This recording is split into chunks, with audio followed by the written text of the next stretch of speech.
नमस्कार, स्वागत है आपका हमारी खास पेशकश बाउंस बैक या धोखा में। मैं हूं विवेक मित्तल और आज मार्केट में देखें तो जिस तरह की नर्वसनेस कल देखने के लिए मिल रही थी उसका रिवर्स होता हुआ दिखाई दिया। लेकिन क्या ये रिवर्सल परमानेंट है या ये एक महज धोखा है जिसने कि आज आप सभी निवेशकों को एक राहत तो दी लेकिन आहत होने के अभी भी डर बने हुए हैं। इन सभी बातों पर चर्चा करेंगे। आज हमारे साथ खास मेहमान जुड़ चुके हैं, हमारे साथ जुड़े हैं Kejriwal research and investment services के founder mister Arun Kejriwal. Arun sir, good evening sir, thank you very much अपना कीमती समय देने के लिए सर। विवेक नमस्कार और आपके सभी दर्शकों को भी हार्दिक अभिनंदन। Thank you sir. सर, पहला सवाल यही रहेगा, आज हर निवेशक या ट्रेडर जो इवनिंग में स्क्रीन देखकर गया वो शायद राहत की सांस तो ले रहा होगा, लेकिन क्या इसमें आहत होने का अभी डर बना हुआ है या ये कह सकते हैं कि ये बाउंस बैक परमानेंट आ गया है? अब जो हम पिछले 3 दिन में जो गिरावट देखी अब इसमें रिकवरी देखने के लिए मिलेगी? विवेक, बहुत अच्छा सवाल है आपका। और अगर आप ध्यान से देखें तो कल स्क्रीन एकदम लाल होकर बंद हुआ था। एडवांस डिक्लाइन लाइन या रेशियो जो कहते हैं वो वन साइडेड था। आज इसमें एक छोटा सा रिवर्सल देखने को मिला है। छोटा सा इसलिए क्योंकि जो दिग्गज शेयर हैं उन्होंने काफी हद तक बाजार को संभाला है। जो कल के जो फेवरेट काउंटर थे, स्मॉल मिड कैप, उनमें छोटी छोटी अपवर्ड एक तरह का मूवमेंट आया है। लेकिन जो कल नीचे का सर्किट लगा हुआ था आज ऊपर का सर्किट नहीं लगा। चुनिंदा शेयर में वो भी हुआ है लेकिन बाजार रिवर्स नहीं हुआ। बिल्कुल। आप जो कहना चाहते हैं कि क्या अब डर निकल गया, कल जाकर निवेश किया जा सकता है? बाजार गिरने के बाद में, इतने शार्पली गिरने के बाद में जो कहते हैं एक राहत ली है, एक सांस ली है नेक्स्ट राउंड ऑफ फॉल के पहले। मुझे लगता है ये ध्यान में रखना चाहिए। कल शुक्रवार का दिन है और शुक्रवार को अक्सर ये देखा जाता है कि प्रॉफिट टेकिंग बाजार में आ जाती है क्योंकि 2 दिन का समय रहता है जब बाजार वापस खुलते हैं। एक छोटी सी टिप्पणी करना चाहूंगा। कल कई व्हाट्सएप मैसेजेस आए मेरे पास, उसमें से एक आया था फ्राइडे द 13th अक्सर ऐसे कहा जाता है कि एक अच्छा दिन नहीं माना जाता। कल के बारे में किसी ने कविता बनाई थी और उसके अंदर में लिखा था क्राइंग द 13th। बिल्कुल। और कल अगर देखें तो जिस तरह की मार्केट में गिरावट देखने के लिए मिली थी, खास तौर से मिड कैप स्मॉल कैप में तो कार्निश काफ़ी शार्प था। मिड कैप इंडेक्स में करीब 4% और स्मॉल कैप इंडेक्स में करीब 5% की गिरावट देखने के लिए मिली। वहीं आज अगर मिड कैप इंडेक्स में देखें तो 1.65% का रिकवर होता हुआ दिखाई दिया। वहीं स्मॉल कैप इंडेक्स में करीब 3.5% का उछाल आता हुआ दिखाई दिया। तो ये कुल मिलाकर कह सकते हैं कि एक राहत जरूर मिली, लेकिन अभी भी निवेशकों के मन में बहुत सारे सवाल आ रहे हैं। अरुण सर, पहला सवाल जो हमने हमारे कॉलर शोज भी चलते हैं और जो निवेशकों से बात भी होती है, पहला सवाल उनके मन में यही आ रहा है आज कि क्या उनके शेयर भाव आ पाएंगे? देखिए, बिना लिस्ट हुए कि किस शेयर की आप बात कर रहे हो ये कहना बहुत मुश्किल है। उदाहरण के तौर पर जिन लोगों ने इरिडा का शेयर 200 और 200 रुपए के ऊपर से लिया है, आज ये शेयर 115 और 130 के एक दायरे में घूम रहा है। मुझे नहीं लगता आने वाले 3 से 6 महीने में इरिडा का भाव 200 रुपए के ऊपर वापस जा सकता है, क्योंकि कंपनी में कोई खराबी नहीं है। लेकिन जिस आदमी ने 200 रुपए में ये शेयर खरीदा है वो सिर्फ मोमेंटम को देखकर खरीदा है। उसे ये पता नहीं है शेयर करती क्या है, उसकी इनकम कहां से आती है, उसको मुनाफा कहां से आता है। जो भी एक बैंकिंग क्षेत्र में कंपनी होती है, प्राइस टू बुक बोलकर एक पैरामीटर होता है, नेट इंटरेस्ट मार्जिन एक पैरामीटर होता है। अगर आप ये सोचते हो कि क्योंकि ये इरिडा है और 32 रुपए का 200 रुपया हो गया, ये एक तरफा चलता जाएगा, तो ऐसा शेयर बाजार नहीं चलता। तो जो आपका सवाल है उसका एक शॉर्ट आंसर कि कहां पर आपने निवेश किया वो भी एक मायने रखता है। अगर आपकी खरीद एक एब्सर्ड प्राइस पर है तो वो प्राइस आएगा, ऐसी उम्मीद नहीं करनी चाहिए। बिल्कुल सर, केवल हम उन्हीं शेयर्स पर ज़्यादा बात करेंगे जो कि मार्केट में फैंसी बने हुए हैं, लाइक पीएसयू स्टॉक्स, और जो लार्ज, जो अच्छे ग्रुप की कंपनीज हैं, या मिड कैप स्मॉल कैप में जो क्वालिटी मिड कैप्स रही हैं, जो बनी हैं क्वालिटी स्मॉल कैप कंपनीज, उन पर भी बात करेंगे। ज़्यादातर निवेशकों मैं सर पैनी की बात नहीं कर रहा हूँ, पैनी तो पैनिक स्टॉक बन जाते हैं इस समय पर ऑफ कोर्स, लेकिन सर जो निवेशकों के मन में दूसरा सवाल आता है वो ये आता है, अभी तो वो सोच रहे हैं कि भाव भाव आ जाए, किसी तरह से निकल जाएंगे, लेकिन जब वो भाव भाव आ जाता है तो ग्रीड भी साथ में आ जाता है। तो ये जो ग्रीड होता है ये रखना चाहिए अगर किसी निवेशक का, या जो शॉर्ट टर्म इन्वेस्टर्स हैं उनके अगर शेयर आज के बाउंस बैक में या कल के अगर मॉर्निंग में उनको कुछ बाउंस बैक मिलता है, भाव भाव आ जाते हैं, तो उनको रखना चाहिए मिड कैप स्मॉल कैप में, इन पार्टिकुलर बात कर रहा हूं सर मैं, या उनको बेच देना चाहिए?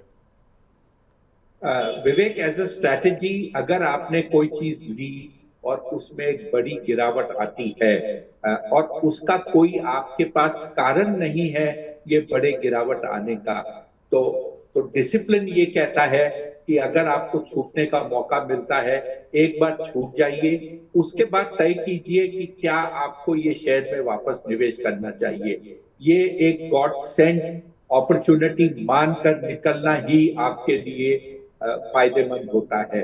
मेरे ख्याल से निवेशकों को ये डिसिप्लिन लाना पड़ेगा अपने ट्रेडिंग में, अगर वो ट्रेडिंग करना चाहते हैं, नहीं तो वो वापस फंस सकते हैं आने वाले दिनों में। जी सर, तीसरी प्रॉब्लम आती है जब मार्केट में रिकवरी तो आती है, लेकिन बहुत सारे निवेशकों के और शॉर्ट टर्म इन्वेस्टर्स के जो शेयर होते हैं वो उन लेवल्स पर नहीं आ पाते और उनसे 10 या 20% दूर होते हैं। तो उस समय एक कन्फ्यूज़न क्रिएट होता है, वो ये कि क्या इस शेयर को और एवरेज आउट कर लें, ये कन्फ्यूज़न होता है, या इसको ऐसे ही छोड़ दें। ऐसे ही छोड़ दे तो कहीं ऐसा तो नहीं कि हम कुछ मिस आउट कर रहे हैं, इस शेयर से एग्जिट मिलने में और ज़्यादा दिक्कत होगी, कहीं मार्केट गिरा तो और दोबारा गिर गया तो इस तरह का कंफ्यूजन बना हुआ रहता है। तो क्या सर ये एवरेज कर लें जो शेयर 10 या 20% अभी भी अपने भाव से नीचे हैं? विवेक, जो एवरेजिंग की जो फिलॉसफी है या जो एक ट्रेडिंग टेक्निक है, वो सिर्फ एक चीज में काम आती है। अगर आपने ये तय किया है कि आपको किसी शेयर में निवेश करना है और आप उसको टुकड़े टुकड़े में खरीद रहे हो, तब आप ये एवरेज करते हो, क्योंकि आपने फिलॉसफी बना रखी है कि आपको जो फलाना शेयर लेना है वो आप 4 या 5 हिस्सों में लेंगे, तो ये आपको एक बेटर अपॉर्चुनिटी मिली है। लेकिन अगर शेयर का भाव घट चुका है और इसलिए आप उसमें और निवेश करके अपनी कॉस्ट लोअर करना चाहते हो, ये एक सही तकनीक नहीं होती। मेरे ख्याल से एवरेज की पॉलिसी नहीं चलती। आप जो नया ट्रेड कर रहे हो उसको एक नया ट्रेड मानिए और सिर्फ खरीद की कीमत को कम करने के लिए मत लीजिए। हो सकता है आपका नुकसान उस स्टाइल में बढ़ सकता है। बिल्कुल, शेयरों की भी बात होगी, लेकिन उस पर विस्तार से बात करेंगे। लेकिन अरुण सर, एक इम्पॉर्टेंट बात और आती है, जब निवेशक देखता है कि उसका पोर्टफोलियो तो रिकवर हो नहीं रहा, तो वो सोचता है कि शायद मेरे शेयर्स इतने अच्छे नहीं हैं पोर्टफोलियो में, मैं कोई और शेयर ले लेता हूँ। तो ऐसे समय में जो ये उत्सुकता होती है, इसको दूर कैसे करें? लार्ज कैप शेयर खरीदें अगर उत्सुकता हो ही रही है कि मार्केट में एक मूवमेंट आ रहा है, रिकवरी आ रही है, लेकिन आपके शेयर उतनी तेजी से रिकवर भी नहीं हो रहे। शेयर 10-10% रिकवर हो गए हैं दूसरों के, लेकिन आपका शेयर 1 या 2% रिकवर हुआ है। तो आप में ये रहता है कि या तो इसको एवरेज आउट कर लूँ इसी शेयर को, नहीं तो जो भाग रहे हैं शेयर उनमें से कोई ले लूँ, या लार्ज कैप का कोई शेयर ले लूँ। तो सर इस समय अगर मैं बात करूँ तो large cap, mid cap, small cap, अगर किसी को कुछ खरीदारी करनी है तो कहाँ की तरफ देखें?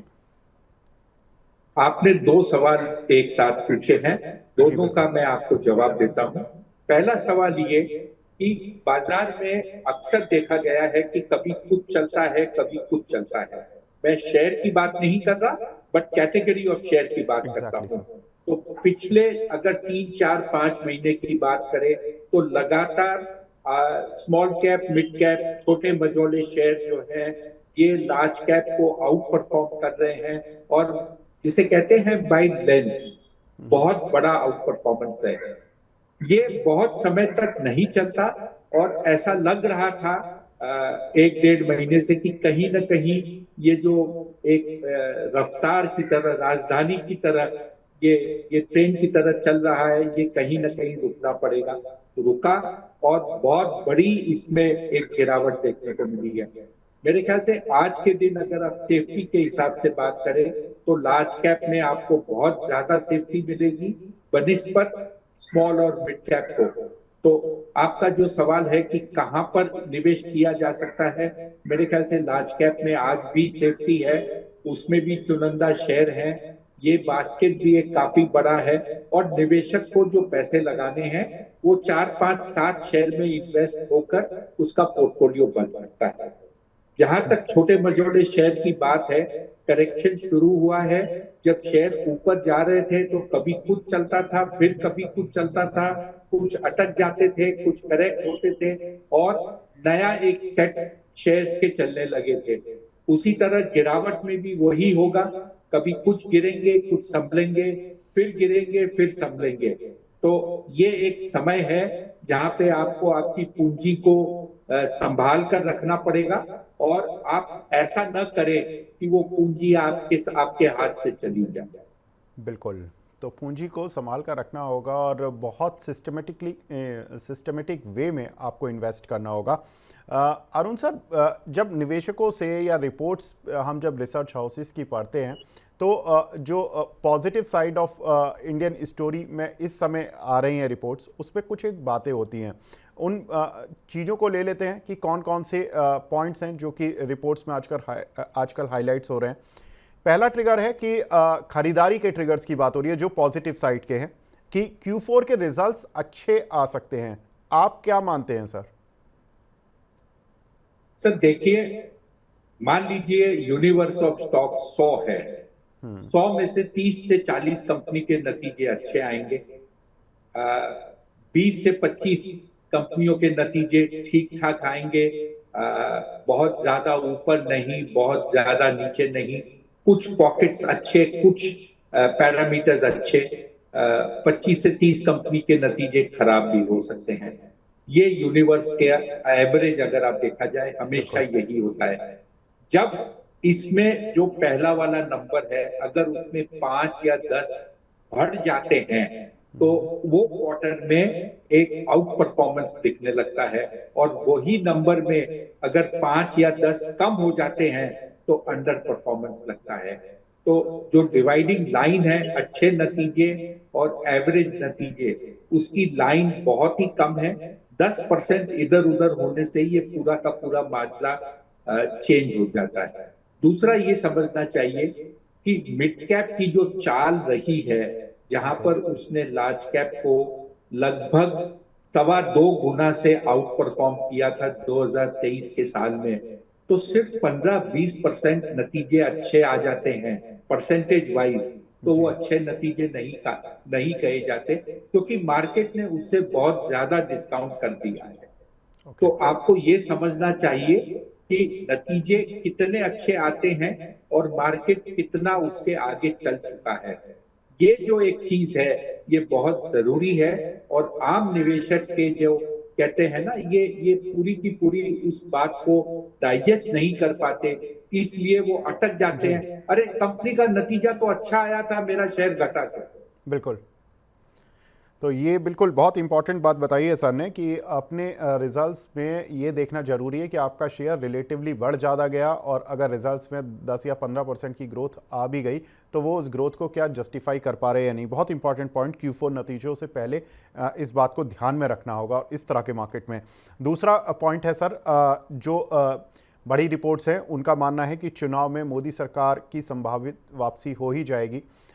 तो क्या लगता है, पॉलिसी फ्रंट चेंज नहीं होगा तो इंडिया की स्टोरी और आउटलुक पॉजिटिव रहेगा लंबे समय के लिए, ऐसा मानकर निवेशक निवेशित रह सकता है क्या? विवेक, ये जो आप बात कह रहे हो, ये 2 दिसंबर को जब 5 स्टेट के चुनाव के नतीजे आए थे, उसके अगले 5-7 दिन में बाजार ने डिस्काउंट कर दिया था। ये जैसे कहते हैं, जहां तक शेयर बाजार का सवाल है, 2024 के चुनाव पूरे हो चुके हैं, अब महज एक चीज जो बाकी है वो कितने सीट आते हैं और कितने नहीं आते। सरकार तो एनडीए की बनेगी, बाजार ने अपने हिसाब से ये वर्डिक्ट दे दिया। तो मेरे ख्याल से अब ये फैक्टर एक पॉजिटिव फैक्टर नहीं है, ये ऑलरेडी फुल्ली डिस्काउंटेड हो चुका है। जी सर, 3 फैक्टर्स और बताऊंगा मैं। एक है एफआईज की लौटती खरीदारी जो मार्च महीने में लौटी है, करीब 10,000 करोड़ की बाइंग देखने के लिए मिली है मार्च महीने में। कल का डेटा जरूर आईटीसी की जो ब्लॉक था उसके बिकने की वजह से एफआईज का सेलिंग का आया, वो भी लेकिन 17,000 करोड़ की उन्होंने सेलिंग की, जिसमें नेट में जब शाम को फिगर आई तो 4500 करोड़ के आसपास की सेलिंग थी। साथ ही अगर देखें तो T+0 सेटलमेंट जो कि इस मंथ के एंड से शुरू होने जा रहा है, और वहीं तेल कीमतें भी रेंज में हैं। इन तीनों में अगर मैं बोलूं कि आपको सबसे इंपॉर्टेंट ट्रिगर क्या लगता है जो मार्केट के लिए फ्यूल का काम कर सकता है? देखिए, अगर तेल के दाम स्टेबल हो जाते हैं तो भारत के लिए ये एक बहुत बड़ा प्लस फैक्टर है। इंडिया एक ग्रोइंग इकोनॉमी है, तेल का जो कंजम्पशन है लगातार बढ़ रहा है देश में, और अपने को एक स्टेबल फ्यूल पॉलिसी बहुत जरूरी है अपने देश के जी विकास के लिए। तो मेरे ख्याल से सबसे बड़ा फैक्टर ये है। जहां तक शेयर बाजार का सवाल है, अगर विदेशी संस्थागत निवेशक पैसा निवेश कर रहे हैं भारत में, ये एक अच्छी न्यूज है। लेकिन आज से 2 साल पहले ये एक बहुत बड़ा फैक्टर होता था कि विदेशी संस्थागत निवेशक खरीद रहे हैं या बेच रहे हैं। आज जब भारत में जो डोमेस्टिक इनफ्लोज आने लगे हैं छोटे निवेशकों से, उसके बाद में ये देखा गया है कि 10-15 हजार करोड़ की बिकवाली से बाजार का पानी या पेट का पानी हिलता नहीं। तो अब ये जो फैक्टर है, थोड़ा सा इसका जो वेटेज है कम हो गया है पिछले 1.5 साल। जी सर, जो प्रॉफिट बुकिंग की भी जो बातें हैं या कंसर्न हैं ज़्यादातर रिपोर्ट्स में या एनालिस्ट कम्युनिटी में, ये चल रहा है कि मिड कैप स्मॉल कैप में वैल्यूएशन ज़्यादा थी या अभी भी है, और दूसरा कि सेबी ने जिस तरह से मिड कैप स्मॉल कैप पर जो सख्ती दिखाई है, ख़ास तौर से बार बार जो उनके स्टेटमेंट आए हैं उनको लेकर मार्केट डर रहा है। तीसरा कि जियोपॉलिटिकल रिस्क भी है। तो किस कंसर्न को आप सबसे ज़्यादा वेटेज देना चाहेंगे? अगर मैं पिछले 15-20 साल का एक माहौल लूं, तो जब भी बाजार ओवर हीटेड होता है, सेबी के जो भी चेयरपर्सन या चेयरमैन या जो भी होते हैं, वो कुछ ना कुछ ऐसा एक कमेंट कर देते हैं जिससे कि बाजार में वो एक फ्यूल मिल जाता है कि भाई सेबी ने वार्न किया है। चाहे मैडम कोच की बात करें, इनके पहले सिन्हा साहब की बात करें, उसके पहले डी.आर. मेहता की बात करें, अक्सर ये देखा गया है कि ऐसे स्टेटमेंट आते हैं। मेरे ख्याल से इससे बहुत ज्यादा चिंतित या जैसे कहते हैं ये ट्रबलसम नहीं है, लेकिन बाजार को जो डोज चाहिए था वो मिल गया। मेरे हिसाब से जो सबसे बड़ा चिंता का विषय है, जिसके ऊपर अभी तक पब्लिक गौर नहीं कर रही है, वो है एसएमई क्षेत्र, जहां पर भाव डबल और चौबल होने में 7 दिन और 10 दिन ही लगते हैं। ये एक तरह से बबल हो रहा है, और इसके लिए अभी तक किसी भी तरह का एक एक्शन नहीं लिया गया है। इसके अंदर में जी साइज ऑफ इन्वेस्टमेंट बढ़ते जा रहा है, और छोटे निवेशक लॉट साइज बड़ी होते हुए भी 1.5 लाख रुपए का इन्वेस्टमेंट उस शेयर में एप्लीकेशन में कर रहे हैं। और ये एक मेरे हिसाब से बहुत बड़ा चिंता का विषय है।